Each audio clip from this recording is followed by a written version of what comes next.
David Ross, followed by Bob Kazuski. I'll start with the underpass rocks.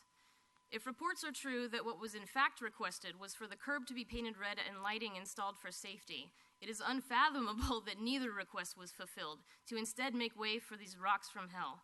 What's worst is that lighting could have actually been a reasonable solution for all parties, since it would have made the underpass safer and deterred people from sleeping there. And it might have even costed us less tax dollars.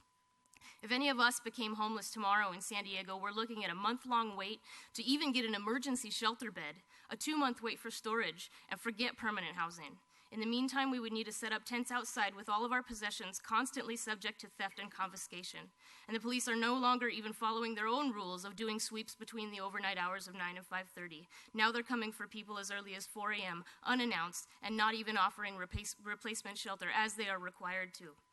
The other day, I saw the hot team pick up one man's entire camp from one street, throw it in a truck, and literally dump it back onto the sidewalk in front of the storage center one street over. So whatever cleanup effort the sweeps were supposed to be accomplishing aren't even doing that.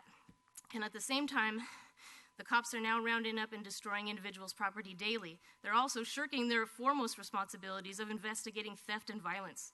And apparently just sitting on the curb or sidewalk is illegal now, because yesterday the people outside the gate at the storage center at 4:25 p.m. waiting for it to open at 4:30 are also being told to move along.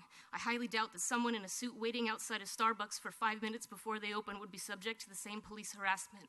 They're zeroing in on innocent people who don't start fights or use drugs just because they're easier targets. So the people who are only looking for a leg up from the welfare system are unwittingly folded into the criminal justice system, since the two have become so outrageously conflated. Without exaggeration, the city's leaders and their agents are actively and rapidly pulling our home into a third world reality. The people whose job it is to use my taxes to take care of our vulnerable populations are outright refusing to.